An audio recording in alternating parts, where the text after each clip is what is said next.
Hello and welcome to Talk from Superheroes. Hey everybody, I'm Andrew Ivemy. And I'm Diana McCullum. And you're listening to Talk from Superheroes, where every week we discuss a piece of heroic television or film.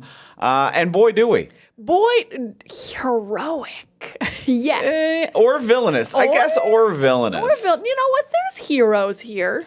And you know what? I think even stories about a villain implies a world of heroes as well. That's you can't fair. have one without the other. It implies a duality of man that has to exist. Wow, that's deep. I was just going to say we've also done like Joker. Yeah, so that We've also just done Joker, Venom, like a Kraven. Judge Dredd. A Judge? Oh, Or actually, I don't think we've done Judge Dredd. Did we do Dredd, the Urban one? I the thought Carl we did Urban one? Demolition one. Oh, we did the Carl Urban one. You're right. Yes. Yeah. We didn't do Stallone's. I don't think. No. Classic though. But either way, we've done a hero and anti-hero villains. We've done everything. It's been years. Yeah. We've done it all. Except for Dracula. Dracula. Vampire. Dracul. Or sometimes Dracul. They don't even throw the A on there sometimes. I mean, sometimes they spell vampire with a Y, and that always slaps. The Y rules. What's so good about the Y in vampire, you know? Vampire. Vampire. Can we all agree to bring the Y back? No, it's gotta be just every now and then when you're really talking about vampires. It's like the U in Canada words. Oh, I don't know. interesting. If you're Okay. really talking about a neighborhood, there's Yeah. gonna be a U in it. Huh. Okay. You like the specialness of I it. like that it's a little bit special. I think that it's permanently better is kind of my thing. I That, would worry it would wear off if we changed it permanently. Interesting. Yeah, like I feel like when I see vampire with an I, I'm like, oh, it's a joke. This is a joke vampire. This is like Twilight or something, which it's like, it's fun, but it's a joke vampire. Mm-hmm. But when I see vampire with a Y, I'm like, oh, this is gothic. This is a real ass vampire. This is a real guy. We're talking about the OG. Yes. Is it because the word pyre with a Y is like a thing that burns? It's like a fire. I think just like anytime there was a Y instead of an I, I'm just like, oh yeah, we used to be a society. Like I think it rules, and yeah, vampire with a Y, I think it always rules. No, I'm with you. I just take them more seriously. I don't want to lessen it because like if we spelt vampire with a Y for the Twilight movies, No, they don't get it. They don't deserve it. See, that's what I'm saying. You can't use it everywhere. So I believe we're back to what I said. Yeah, we might need to get back to have two different versions of a vampire. Yeah, more Y. Yeah, more usage of a Y when you're doing a real one. A real one. Do you think Blade should be an I or a Y? I mean, I think it depends on the version. You know what I mean? Like the Wesley Snipes Blade films, I think they were with a Y, except for Steven Dorff. He was a vampire with an I. He was a modern vampire. And that's why the other vampires didn't like him. That old vampire society with a Y didn't like his young vampire with an I. Okay, I'm going to say the same for Underworld then. I think the old like Michael Sheen-y vampires were wise. But then you get those new girls like Cate Blanchett and her guns. Fuck it. Even in Twilight, Michael Sheen was a vampire with a Y. Michael Sheen was a vampire with a Y. There were vampires with a Y in Twilight, but the lead vampires were vampires with an I. So mostly Michael Sheen is a vampire with a and Y. all of that weird council and stuff. all that weird council But today we're talking about Bram Stoker's Dracula. We were talking about the 1992 version of Dracula, Bram Stoker's Dracula or Dracula, depending on where you look it up and what you're looking for, directed by Francis Ford Coppola. Yeah, so we're doing a little bit of a creature month because we did Creature Commandos. So we're doing Frankenstein. We're doing Francis Ford Coppola's Bram Stoker's Dracula. A lot of people presenting this Dracula to us. Yeah. Gary Oldman's Dracula. He is also Dracula. Dracul. Keanu Reeves's Nosferatu. Dracula. Yeah. All those good names. Vlad. He also goes by Vlad in this one. Man of many names.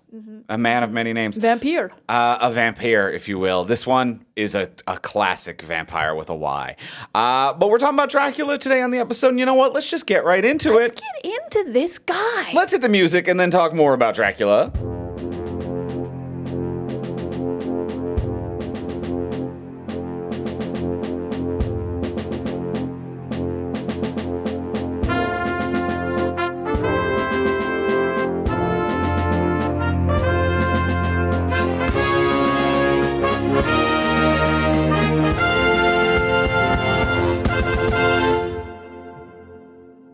right. We have seen Francis Ford Coppola's Bram Stoker's Dracula from 1982 starring Gary Oldman.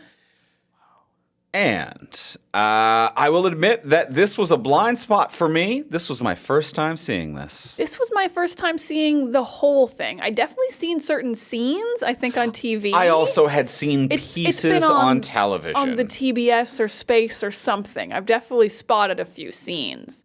But I have seen the Simpsons parody episode a lot.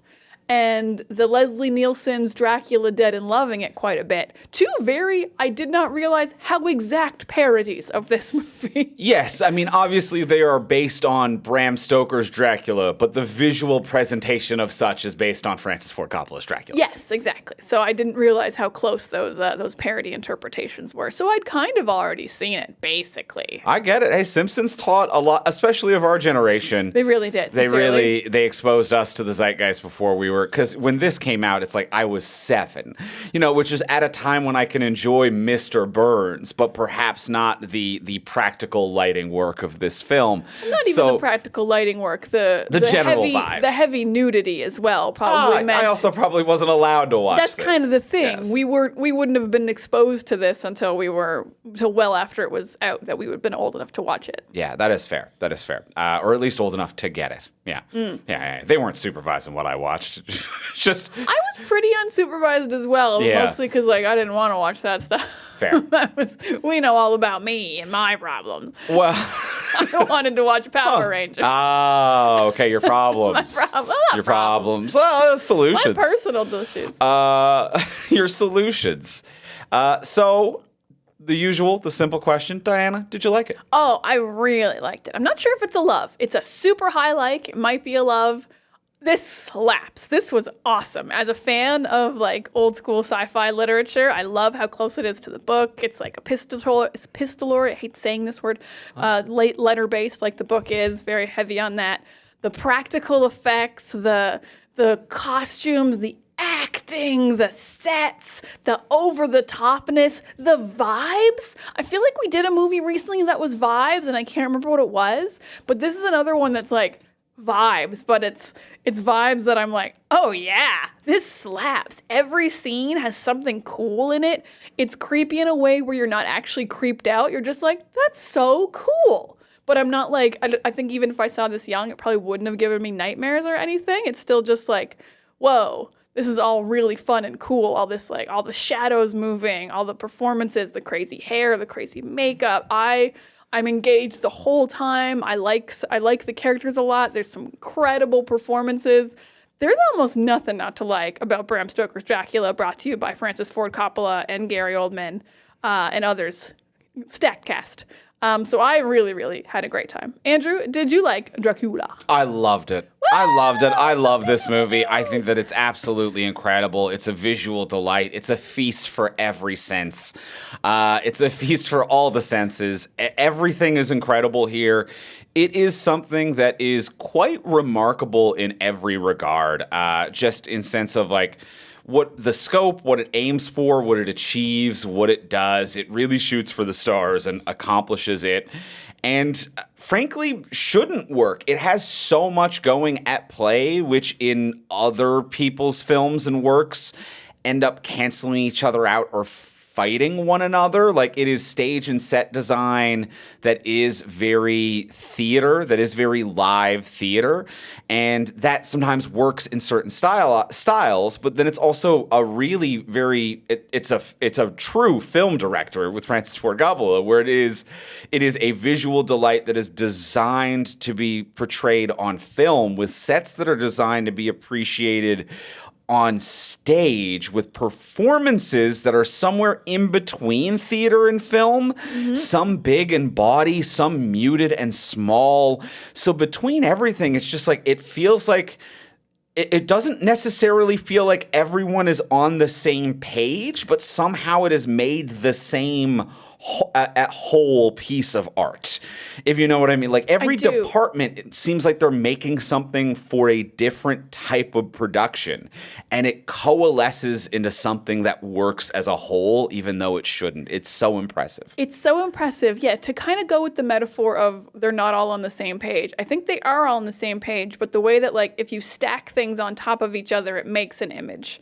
Right. None right. of our stuff is actually on the same level. Like the costumes and the performances and the lighting and the acting and the choices and the CG effects we have going on.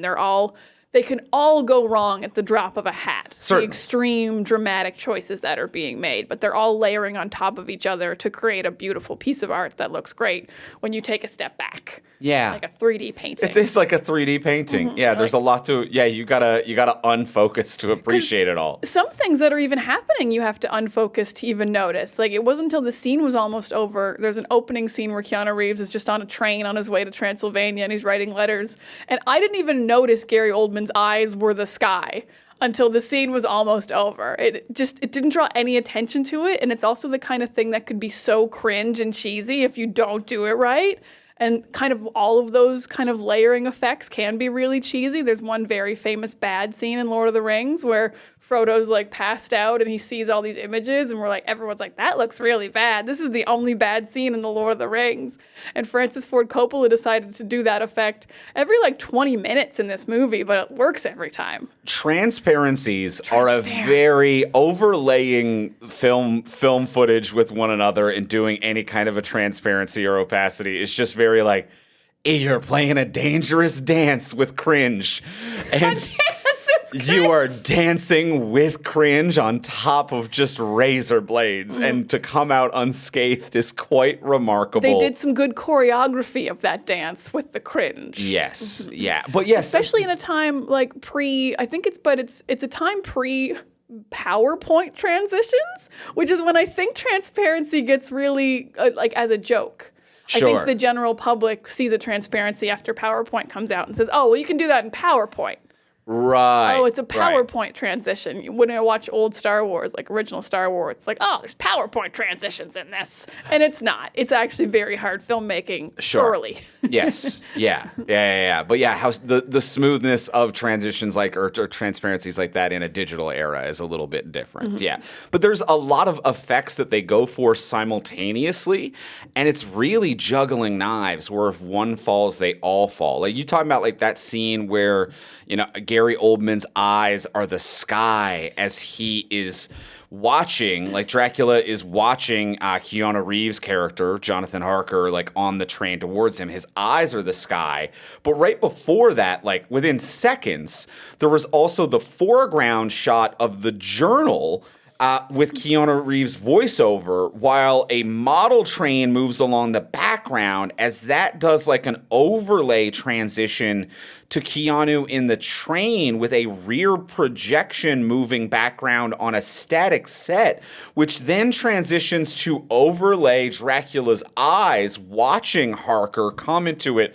And like you went for 9 things that all will collapse one another if one of them are a little too cheesy. It is so big and bold and delicious, and each one makes the other one that much more impressive and cooler when they cascade on top of one another like that, because there's also this tension of like, is this gonna get weird? And it gets weird in the right way, but not in the like, this is visually weird. It actually succeeds. It gets weird in that way where your attention is just held the entire time. You're kind of thinking, what are they going to do in the next scene? Because this opening scene, which is just traveling on a train. It's not the opening scene that's Vlad the Impaler fighting a war. It's Keanu on a train. And like you said, 9 things just happen. So you're you're sitting there and you're like, what's going to happen when Dracula actually shows up? If this is just the train ride to Dracula's house. We haven't had a vampire yet, and this movie's bananas.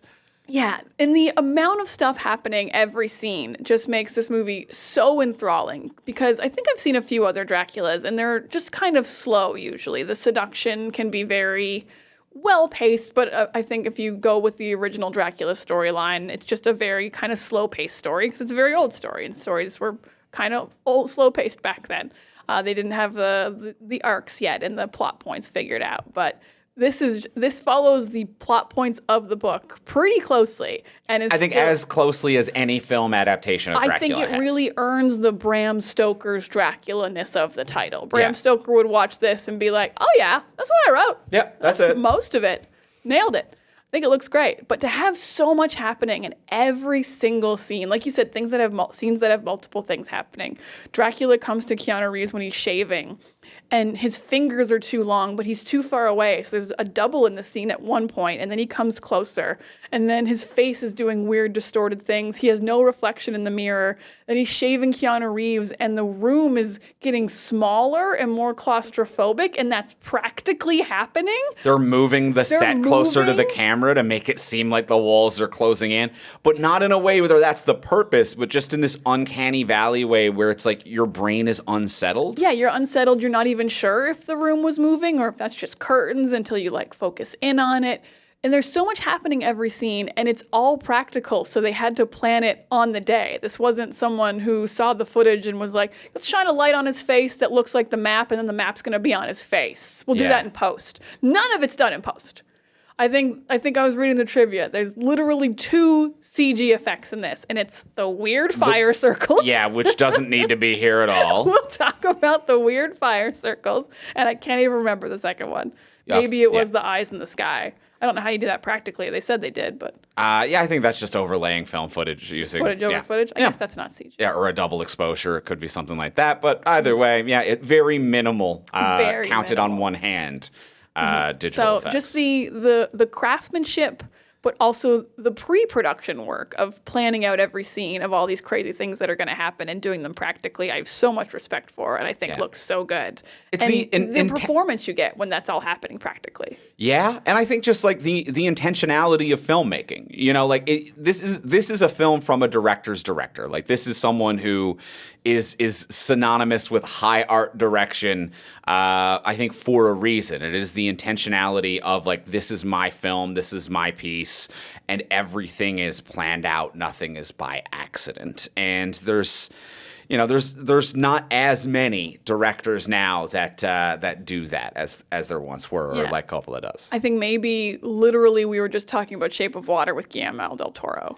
Guillermo, yeah. So he's one of them. Del Toro's definitely one of them. Del Toro's one of them, but it's a small field. Here's an embarrassing thing I realized as we watched this, and after I looked at IMDb later. I've only ever seen one other Francis Ford Coppola movie. Oh, really? Coppola or Coppola? Am I saying it wrong? I actually never remember. Okay. So go with whatever you want. Francis. Yeah, someone listening is probably going insane. We're so sorry. We're sorry, but we're going to get it right at least 50% of the time because I'm not dedicating to a pronunciation. This is real Mario energy we're going to bring to this. But what was the one? Rainmaker. Wow. Yeah. Unexpected. I like John Grisham novels, so and I got nothing against Matt Damon, so I've seen Rainmaker and I liked it. But it's a real basic like court drama movie. There's nothing that special about Rainmaker, and I knew Francis Ford Coppola was a really good director. Yeah. I haven't seen The Godfathers, but I've heard of them every now and then. They come up in conversation. So I'm not surprised to find out, but as soon as we were done watching this movie, I was like, what else has this guy done? I gotta see some more stuff. Yes, Apocalypse Now and The Godfather are quite good. But I will say, being more familiar with his filmography, but not having seen 100% of it, as this movie rolled credits, I was like, there's no way Megaopolis can be that bad, right? I had that moment watching this movie where I'm like, I haven't seen it, but Megaopolis can't be that bad. He can't have fallen so far. There's no way that the man who made this, there's no way Megaopolis is that bad. I gotta go watch Megaopolis and give it a chance. Bram Stoker didn't write Megalopolis. Maybe that's the problem. It's gotta be based on a work by Bram Stoker. You know what? Maybe that is the problem. Doesn't hurt. Or on a pre-existing work like Godfather or Apocalypse Now or Bram Stoker's Dracula as well. Megalopolis feels like it's based on something. I think just a fever dream, but I haven't looked into it enough to say in several regards. My brain's going to be all over the place because this movie rules and there's so much cool shit going on. I agree. Should we pick like actors, costume sets? Did you have something you want to come in with? Do I want to come in with anything? I think I want to come in with costumes because there's just a few little ones that like blow me away. I know as we watched it, you were all about the dragon armor.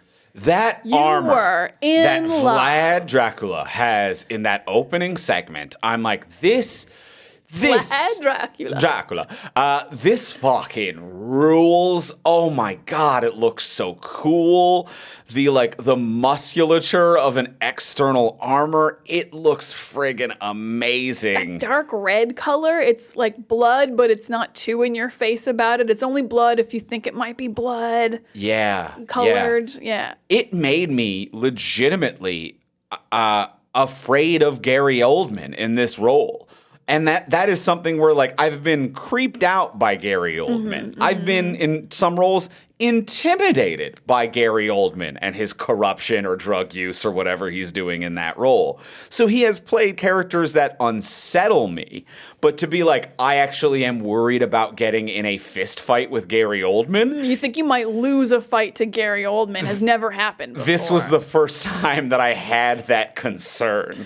And it was just that armor made him look powerful as hell. And I bought into him as this just warrior god. I've got slight concerns because we have not gotten our wedding outfits yet or your tux. And I'm worried I'm going to walk down the aisle and you're going to be in the Dracula dragon armor. And you're not denying it even just now as we talk about it.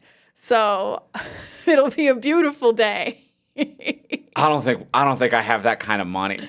Oh, like I don't think there's nowhere that rents out that, you know what I mean? Oh, if you can rent a tux, you can rent a dragon armor. I feel like you have to earn it. You have to fight Gary Oldman. Yeah, I've got to fight somebody. Dragon, somebody. Let's just go with Gary Oldman. Okay. I think you can take him. I think I could take Gary Oldman. But other costumes I love. I mean, everything Winona Ryder's wearing is gorgeous as hell. But that's just beautiful medieval Gothic dresses. I was so blown away by the straitjacket Renfield is wearing this whole movie. In a weird way, because it's got a lot of layering in it and all this padding, and the arms are super long so they can tie him up, or they can tie him to the walls so he can't hurt himself. And it looks really strong, like he can't break out of it. And I am kind of impressed by kind of the funding the mental hospital has, because it looks like a really hard to make straitjacket. Right. And just the thought that, wow, they really put some money into protecting into these straitjackets. The asylum patients. This long sleeve. These long sleeves all puffed up, all long. The guards wearing cages over their faces for some reason. God, I honestly love that, because when we first saw the cages on the faces, we were like, are these the prisoners or the guards with the cages on their faces? I don't know why we stopped doing this. I think if I was a prison guard, I would love a cage on my face. These things clearly weighed like 40 pounds. We're causing permanent neck problems. Hey, it's 2025. We have lighter materials. I want someone to try to punch me in the face and go, ow, that's a metal cage on their face. It's a full-on metal cage. I think it's good. I also think a lot of these people bite, and it's mostly to stop biting. Yeah, biting is definitely going to be a big concern. I think it's a biting deterrent, is the metal cage on the head. I fully agree with the biting deterrent. And I agree that Renfeld's straitjacket looks incredible. There's something about like the ribbing of it as well, that like it has this like these lines and these ribbing that like you can't quite see where his elbows are. Yeah, they could be anywhere. He looks like he's been stretched out like Mr. Fantastic. Yeah, it's upsetting because it removes the human form from him. Which is very jarring considering these period outfits that everyone else is wearing are very form-fitting and flattering and really do highlight the silhouette of the human body. And he is the only character in the movie really that has like lost his humanity, that he is the only one wearing like big baggy things that actively hide the human form and where your joints are and how you're supposed to look.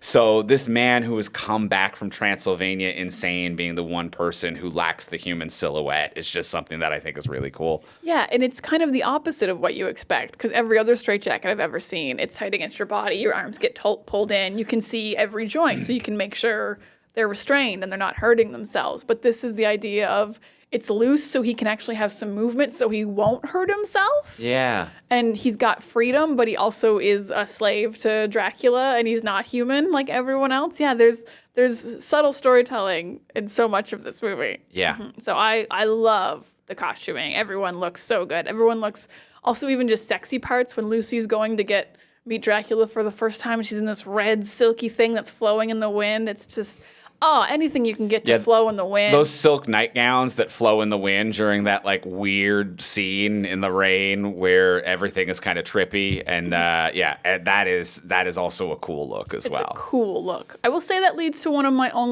my few negatives was in this movie was Dracula has too many forms, and I think that's true to the book, but I don't think you have to do it that way. When he was suddenly a werewolf for only one scene, that was weird. But then there was also a weird edit where it seemed like he'd only just gotten to London. And we were like, who was the werewolf? Yeah, it kind of cut weird to make it imply that like he just woke up in London and then the werewolf thing, and then he met an actual wolf, and it was like, is your wolf a werewolf? Yeah, did your wolf go after Lucy, or was that you? Also, you have a young form, an old form, a bat form. A rat king form. I forgot about Rat King form. Oh my God, when he turned into rats. It was cool. I've never seen that in live action. It's the kind of thing you see like a vampire turn into bats in animated stuff all the time. But to actually see a vampire man turn into rats practically, and then the room's just full of rats. A pile of rats that all just kind of flow out of there. Incredible. Who piled rats? Incredible.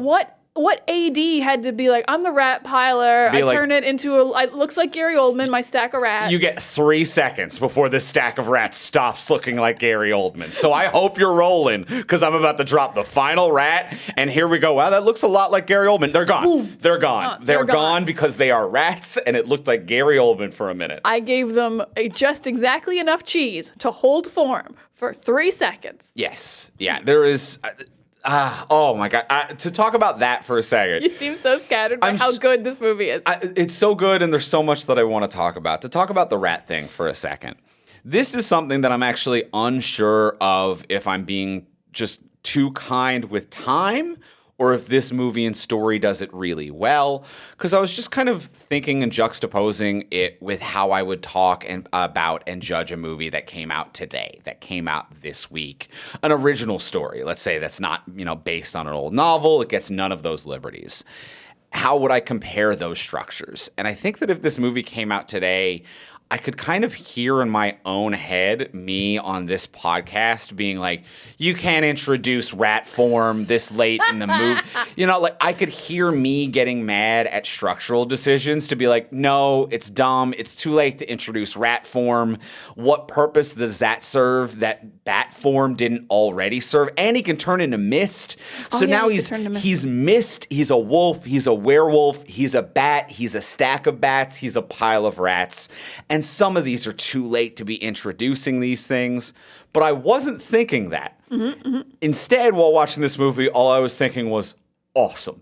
With every one of these things, but I couldn't quite figure out why. If it was a kindness of time, if it was me being like, well, this is a great director in the year 1992, I'm not going to use my today's analysis, or if it was the literary work it's based on, if I'm being kinder, or if it's just executed better than so many other things. I think it's a combination of literary references, because this movie's structured terribly for a film. They go back and forth from Transylvania like 8 times. You would never actually write a plot in this form in most ways. Mina goes, Jonathan goes, Dracula goes, Van Helsing goes. They're all jumping back and forth between Transylvania and London like it's right next door. It's ridiculous. So the structure of this movie doesn't work, but it matches the book, so you forgive it. So I think it is part literary, but I think it also is, I agree that it's just direction, because I think a lesser director would have said all these things happen, but it's not going to look so cool, because if he does change in a different way every time, but every time it looks cool, then it's just good. If he turned into a bat 5 times, the 5th time I'd be like, yeah, he's a bat again. Okay, cool. But if he changes into a werewolf and then a bat and then rats and then mist and it looks cool in a different way every time, then it feels purposeful. And you're like, you really worked well with the source material and made every single one of these interesting in a different way. You made it interesting. Didn't get repetitive. I didn't get bored. Yeah. I got a little confused because he was a werewolf suddenly, but that's on me. You didn't show him turning into a werewolf, but what can you do? Yeah, my feeling was, I think that that's entirely fair. It is it's true to the source material, but it does execute it quite well. Yeah, there's definitely a lot of bad versions of Dracula that are true to the source material. And we've had this conversation, I think, even recently on the podcast, talking about like the adaptation of books to film, and books have the luxury of changing lead characters every chapter if they want to, and giving you a unique and interesting perspective, but that doesn't necessarily translate well to film. This one, it shouldn't translate well to film, and it actually does kind of work. That there's the amount of people that are introduced in this are bananas, so there's a lot going on, you know, in that regard. But every new thing that it should be too late in the movie for it to show up, like being able to turn into a pile of rats or this, you know, things that are plot relevant, my whole attitude was just like, who gives a fuck? I'm in. And I can't remember there was a movie we covered like within the past several months or the past year at least on the podcast where I did give it that compliment that I was like, anytime something that didn't make sense happened, my attitude was, who gives a shit? I love it. We did, and I can't remember what it was. I think it was the one that was Vibes, but I can't remember. But you're right. Because Listeners, if you remember, leave a comment on Spotify or YouTube to let us know what episode was it where I was like, who gives a shit? I'm in. Like, in a positive way. That, like, when things don't make sense, I don't care. I was still into that movie. And I think Dracula can also just do whatever he wants because he's the first and only vampire. It's not Blade where, you know, we have a history of vampires and we know what they are. He's the first one. He's made a deal with the devil. He can just do whatever he wants. It reminds me of literally a tweet I saw about the new movie Nosferatu, which I heard is very good. And the tweet is, saw Nosferatu with my husband. And he said, why didn't they just drive a stake through Nosferatu's heart? And I said, they never met a vampire before. So he's the first one. No one knows what he can do. There hasn't been an established canon of Dracula. It's not the 8th Superman movie ever. And we're like, why can Superman erase your mind with a kiss now? He couldn't do that before. Yeah. He's the first guy. So he can do whatever he wants. That is true.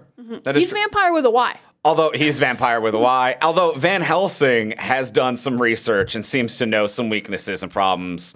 I actually think they do a really smart character thing here because as you just said, there's a lot of characters. I think only Van Helsing is introduced kind of late. Everyone else is introduced by at least, I think, late Act 1. Van Helsing is introduced kind of late, but he's doing the narration up until then. He narrates the part about the ship, and he narrates other things about just Dracula himself. And he also plays the priest in the opening segment as well. Oh, that was him. Oh, yeah. Yes, he was make-upped up. Yes, He was there. So he's been... So they slotted him in a nice way before his character actually appears, which is very late in the book in this. But yeah, oh my God, and also Anthony Hopkins ruled in this. Talk about, when you said earlier, not everyone's on the same page, he was exactly who I thought of everyone doing this like high accented, high Elizabethan London drama. We're on stage, and then he just comes in, he's super chill. He's like, we're going to cut off her head and put a stake through her heart. And he said it just like that. Just casual and chill. He does not have the German accent down, but boy, he has it. He says some stuff. He had it for one scene. The scene in the school, his accent was very thick, and I couldn't understand what he was saying. Yes. When he was just monologuing to the students. And then when he actually met any other character who was a named actor, the accent was gone.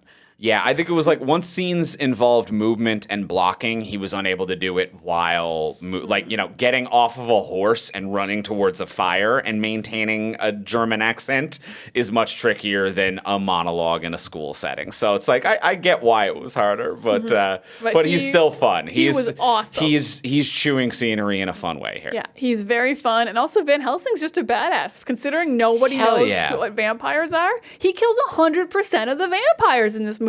Yeah. Kills Lucy, kills the 3 brides.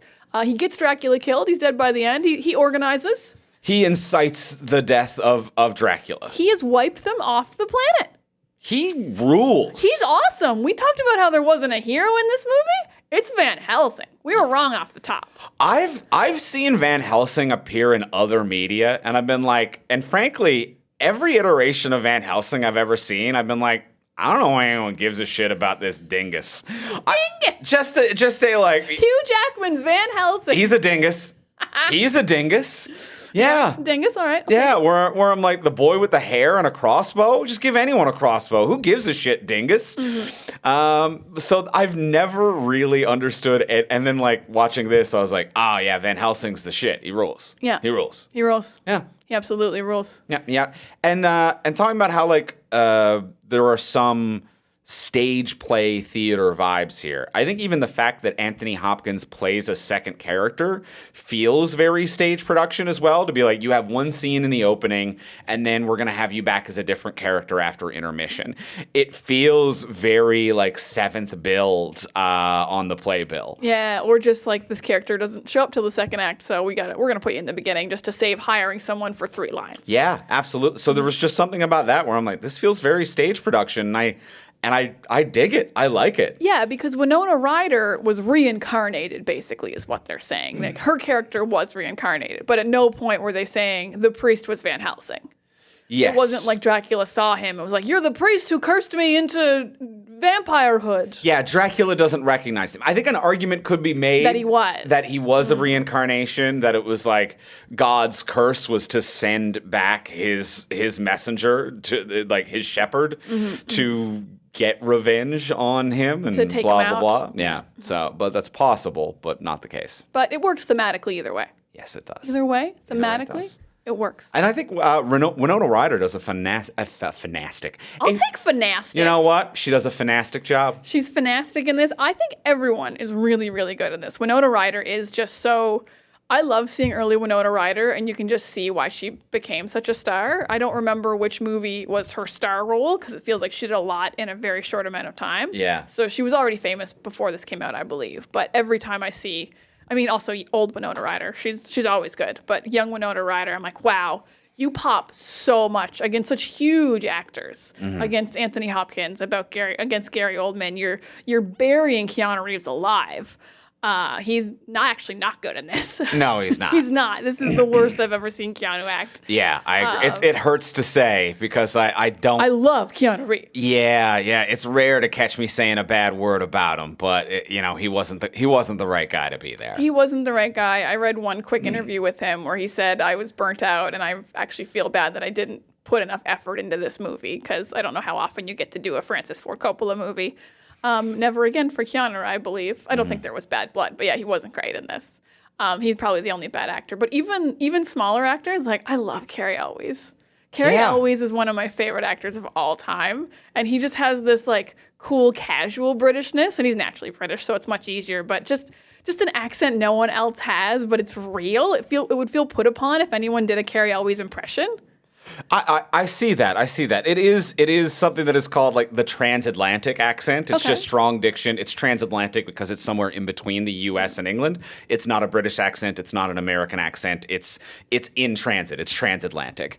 You can do a murder. Where you can do a murder. That's right. But it's two of the famous Carys. It's Cary Elwes, and Cary Grant was also known for famously doing a transatlantic accent as well. You gotta be a Cary. You gotta be a Cary. And then less...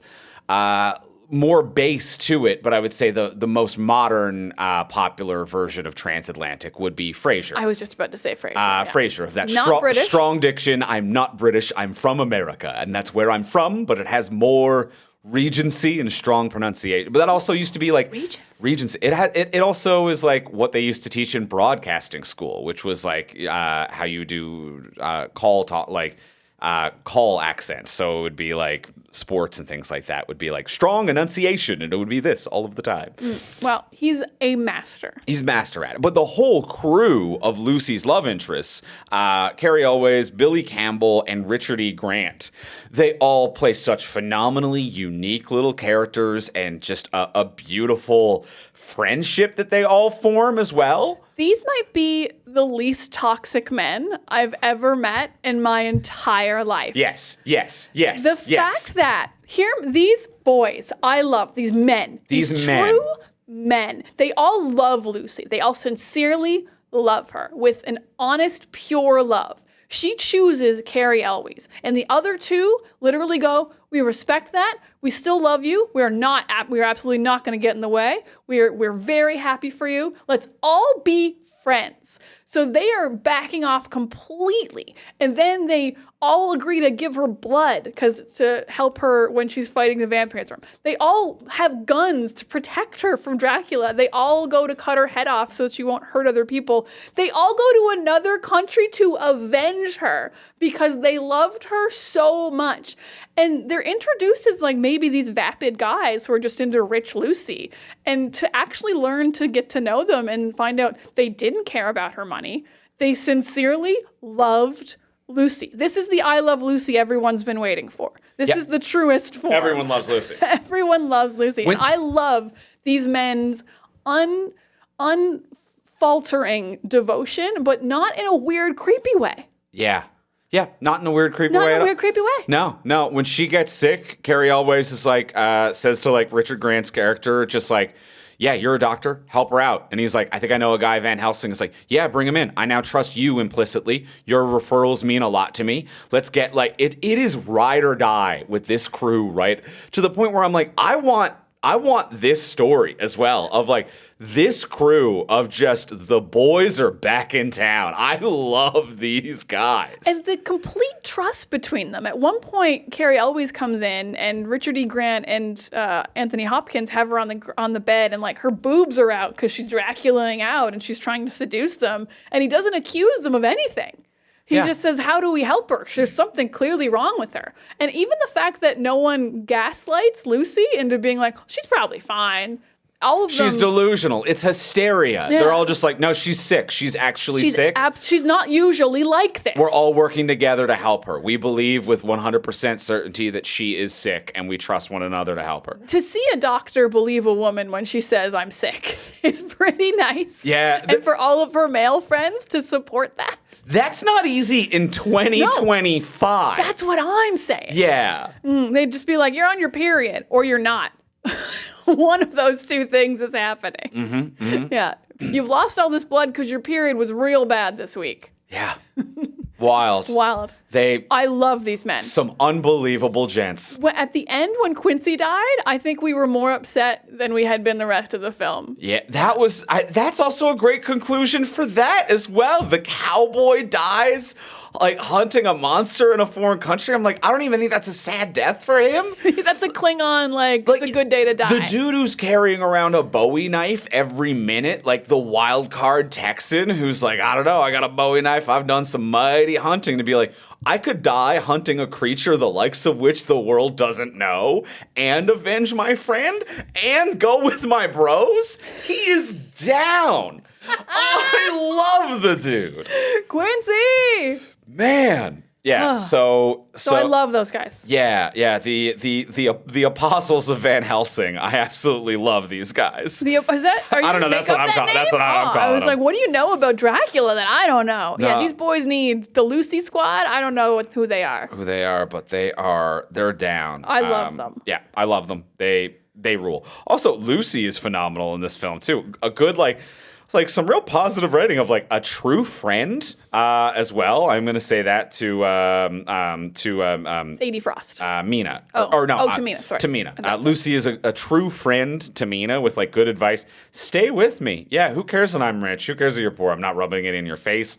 Like they mention status and wealth, but it's never the theme or undertone? No, I mean, Lucy's having this big party, but at no point, and she loves men, and she's trying to find a suitor, but at no point does she say, Mina, you should flirt with the men until Jonathan gets back, or she doesn't push her into anything, even though they giggle at the porn photos in the book. That's just some fun, like, sisterhood, like, penises!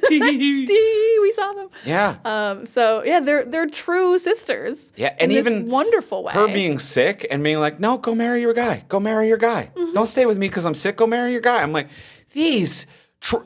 friends, top to bottom in this movie, fucking friends. Honestly, Dracula is such a villain just because this friend group is so solid. If the friend group was less solid, this would just be a slasher movie.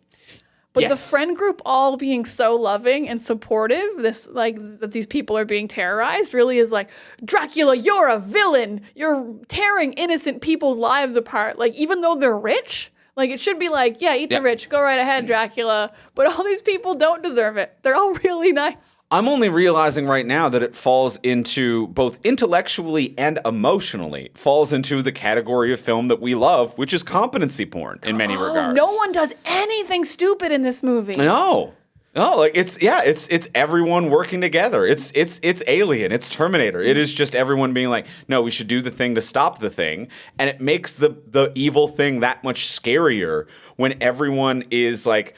There's no, Lucy is bit and her husband doesn't want to tell everyone because what if society judges us? And, oh no, now there's a second vampire. It's like, no, she's a vampire. She's turning into a vampire. Call Abraham Van Helsing. Let's get everyone here. Everyone should be holding guns at all times. Stand back to back in the center of the room so nothing can sneak up on you. And I'm like, yes. And then Dracula shows up and is just like, fuck your plan. And that makes him way scarier and it makes everyone make way more competent, but there's still enough conflict and tension for everything to carry. You're right. They are competent, and they don't argue with the people who know more than them. A lot of these other movies are like, vampires aren't real. This Van Helsing guy is crazy. He's a Schindler. He wants your money. He's trying to just snake oil salesman or something. This movie is just like, no, she's sick. He seems to know what's going on. We're gonna listen to this guy. Yeah, I don't have a better idea. So there's no assholes who just don't like, have your solutions idea's dumb and have no solution and have nothing to add. Yeah, love that. Yeah, there is dudes. I'm gonna go with you and what you say until I have a better proposal. And when I have it, everyone else is gonna hear it out. Love the emotional intelligence of all just the beautiful babes in this movie. These babes. Absolute beautiful babes. I wish I'd seen this before I saw Loki with Richard E. Grant in it, because I would have been like, hot Dracula guy. He's done a lot of other things. That's most of what I've seen. I haven't seen a Francis Ford Coppola movie. There we go. I should be ashamed to have a movie podcast. We know our lane. I got a lane. We know our lane. No superheroes in The Godfather. Yeah, we know our lane. And we stick to it. I really like, and I think no controversial opinion here, but I love the shadow work with Dracula's shadow as well. It's so interesting. It's so fun. It's so visually cool. His shadow moving independently of him or representing his intentions or what he's about to do is very cool. It's very cool. It's very like darkly funny.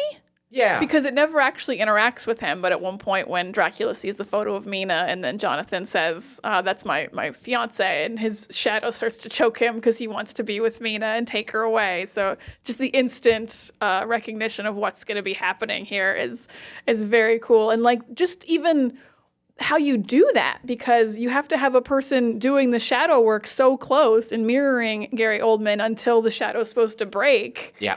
And then they have to keep doing a scene even though there's a silly person dressed like Gary Oldman doing different shadow work in front of them. Yeah. Or behind them. I don't know. I don't think it was backlit. It had to be forward lit. I think it was forward lit. It would be like maybe like someone next to a spotlight in a scaffolding, depending on the angles. Or yeah. So very, very hard. And I don't even know how you do this lighting because Gary Oldman and Keanu didn't seem overly lit.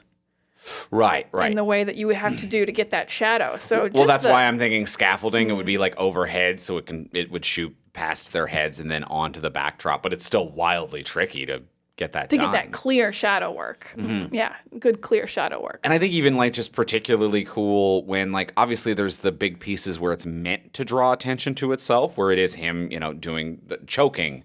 Or reaching for an object, and then someone sees like a shadow move and turns around. And he's like on the other side of the room, which is creepy. So there are these big drawing attention to themselves moments. But then I also think it's really great work and unsettling when it's very subtle, subtly a mistake. One of the 9 things happening in a scene? Yes, yes, because there are some points where it is the entire scene where they don't need to have that other actor creating a different shadow for Dracula, but they're still doing it. Like obviously when the shadow does something different, they need someone different. But I think just for regular scenes, they have someone else still doing it. And it doesn't quite match, but they're clearly trying to. And that's upsetting in its own way. Yeah, I noticed it a few times. I think the first date with Mina, when Dracula met her, the shadow wasn't quite lining up, but it never did anything huge. It didn't reach for her or stroke her face or anything. It was just kind of vibrating behind him like it was excited. Yeah. Yeah. Yeah. So just the small differences as well. Yeah, that kind of comes to like my fun point about Dracula, which is I think part of the curse of being undead, because he says it's a curse, and like of course you have to drink blood and whatever. I think a big curse of the vampirism is just having to be dramatic all the time.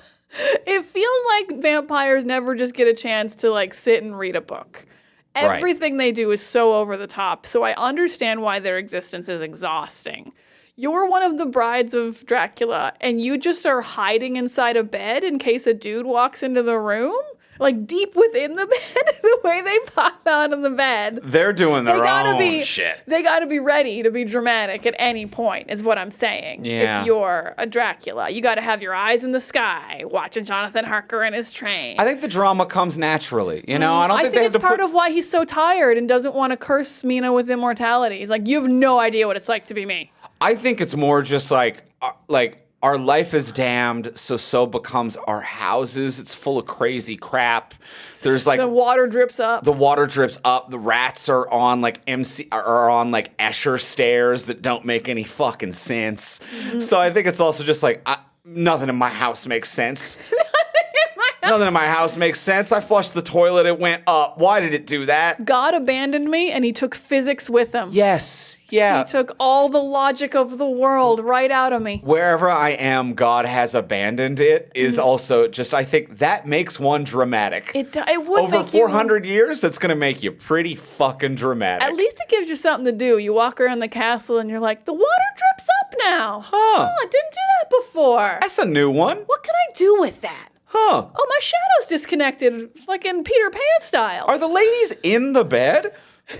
Yeah, we're in here. Oh, cool. We're like, tell us to come up. It's going to look so cool. Is that like a new thing you're trying? We're figuring it out. We just realized we can phase through beds. Well, we have time. Yeah, we got time. And like, you know, that's... We're 400 years old. And that's fun. That's fun. And I think that's fun. There's a bit of whimsy to In it. 400 years, you're going to have a little bit of whimsy with it. And you're also going to lose your goddamn mind. Yeah, the brides don't seem to be doing well. I don't know what they did to Renfield. I don't know why Renfield's so crazy. Yeah. Because Keanu seems to hold on even though he's been there for about 2 months. He should be busted. He should be way more busted. And also, I'm going to say the one negative about any of the practical stuff done in this movie, his hair looks terrible. This is... A little bit of baby powder in his hair? This felt like stage production in a bad way. This felt like a high school stage production of like run some baby powder. He has to age powder. in Act 2. We run some baby powder through it real quickly. Yeah. It was sad. Yeah, that Spirit Halloween silver spray didn't do a lot. That wasn't a spray. That was definitely absolutely baby powder. And I found it confusing because the first time we see him with it is the marriage to Mina, and they're in this kind of like foggy church because there's a lot of incense and there's flowers are coming down, and I thought he had ash thrown on him as part of the wedding ceremony. I was like, okay. whatever this culture's wedding ceremony is, there's ash involved, and he's covered in ash. Yeah. And then when it cut to London and his hair was still gray, I was just like, oh no. That's permanent, huh? Because it always bothers me when you have the life sucked out of you and your hair turns gray. Because your hair's dead. New hair that grows afterwards should be gray. The hair that's already existed when you got to Dracula's should never change color. It's been a month, so like his hair has grown in some. All the way down. It's long. He's got that Boy Meets World long hair. Well, I think it was a month or at least a month at Dracula's. Then the river escape. Then tending to your health at a church in Romania. Then mailing a letter to London. Then Mina coming to get married. I think it's been at least like 3 months of hair growth. So I think we're looking at a man who has had time to gray. Well, in that case, they should have just dyed his hair. Yeah, I don't know how common that was at the time. To dye a guy's hair? Yeah. Oh, he will just die. We have these non-toxic men going after Lucy, but we can't dye a man's hair or buy Keanu a wig. At a riverside church in Romania. Or what? On set. I mean, yeah, you could dye Keanu's hair. That's what I'm saying. Oh, I thought you were talking about the character. No, I don't think it's I thought you were talking about Harker, like going to a salon in Romania. Give me the gold. Give me the silver. I need you to dye my hair. I don't want Dracula to recognize me. I'm from London. Obviously. Jolly old. At one point, the one that killed me. Such a bad job. It's such a bad job. I love Keanu and he did such a bad job. There are times where, like, it's a little softly London that he manages to get. The one line that killed me that he delivered, that with a slight British accent but couldn't quite do, and it hurt. It looked like it hurt saying all of the things. At one point, he went, well, yeah, it's bloody good. And I was like, oh, no, it's bloody good. No, Keanu, you can't. It's bloody good. No. Oh, No. man. It sounded like he was surfing while he delivered the line. Oh, I don't know if he's Bill or Ted, but neither of them can be here. No. You can't give him those lines. It's too early. It's bloody good. I mean, even today, I don't know if Keanu could do a good British. Yeah, I don't know if I've seen him do vocal, stretch his vocal work in other accents and dialects. Yeah, like his acting is phenomenal. Yeah. But I don't think his accent work has ever been anything he's striven for after this. No. Strived? Strived for? Strived? Strived? Strided?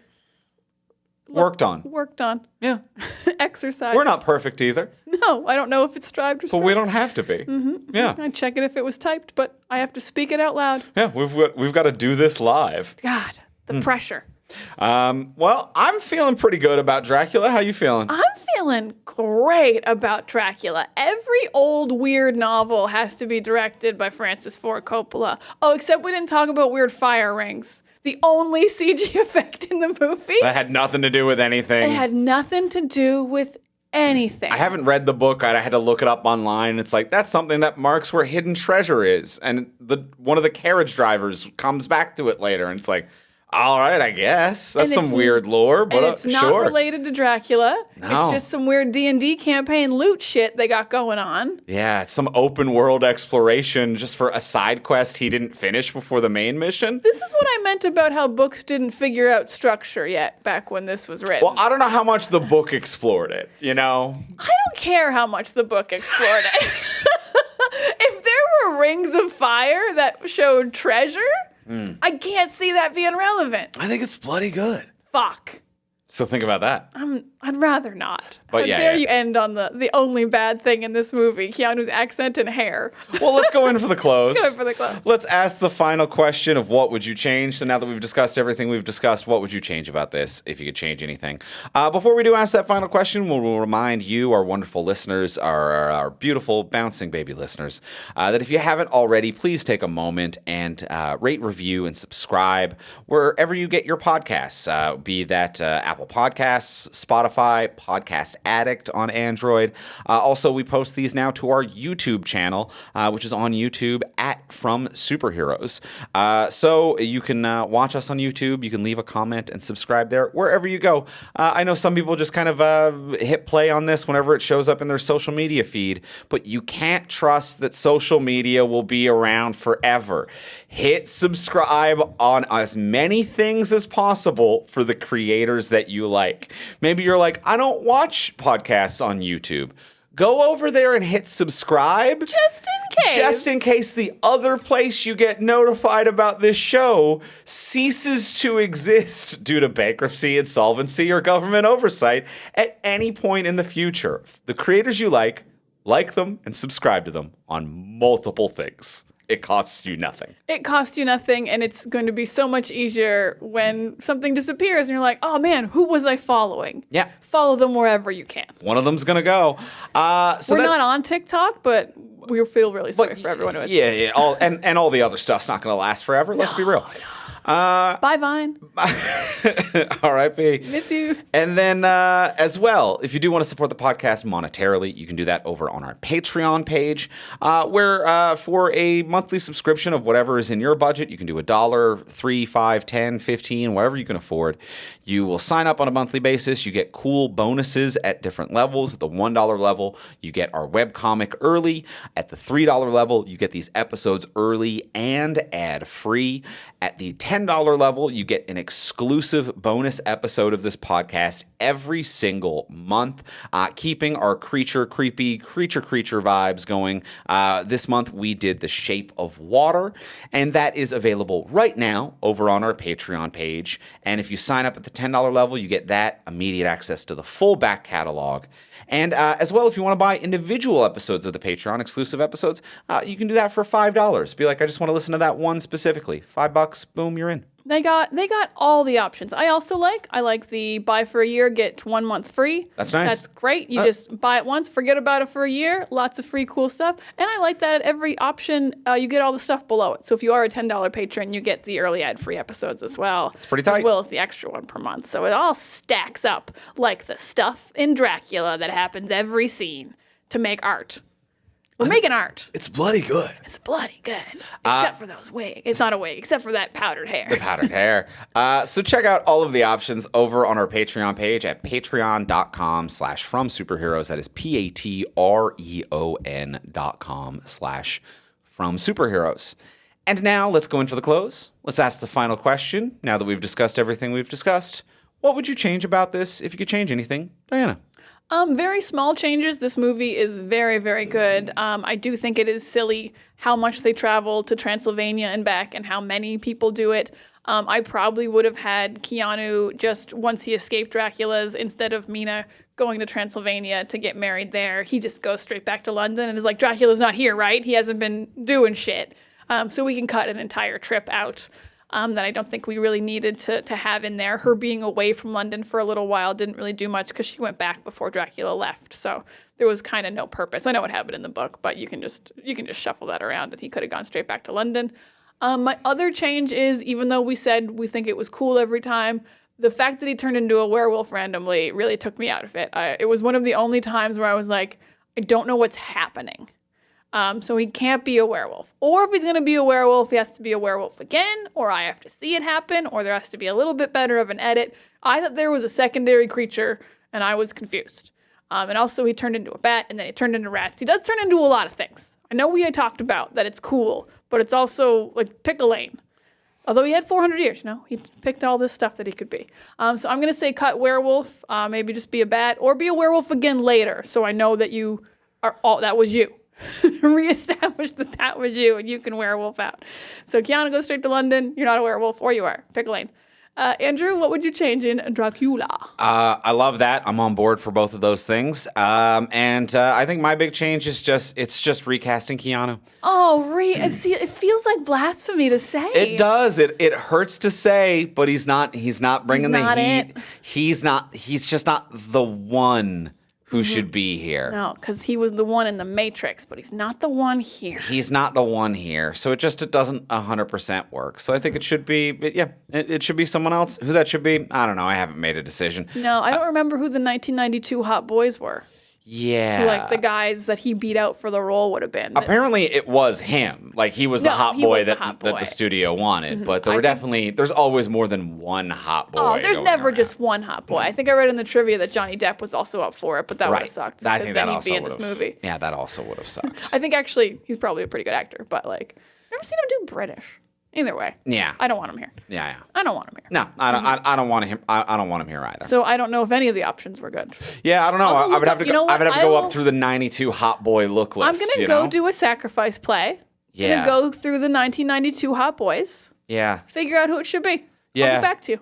Yeah, I'm like, was Christian Slater hitting stuff yet, or was that too young? Ooh, he might have already done Interview with a Vampire. Oh, shit. If he hadn't already done Interview with a Vampire, you don't want to do both the big vampire. Yeah, I'm trying to think of ages. I'm like, was Ethan Hawke fucking around yet? Oh, Ethan Hawke would have been great. Yeah, I could have seen that. I think the age probably works really well. Yeah, maybe. And he's really good at the creepy drama. Yeah. And he can get the theater aspect as well. Yeah, nice. And I feel like he could play the like, these three women have wrecked me. That's the essence of Jonathan Harker being wrecked by women. Well, I think the difference between the naive young real estate guy going to like, oh, I've made a bunch of sales this month. I'm still doing Keanu.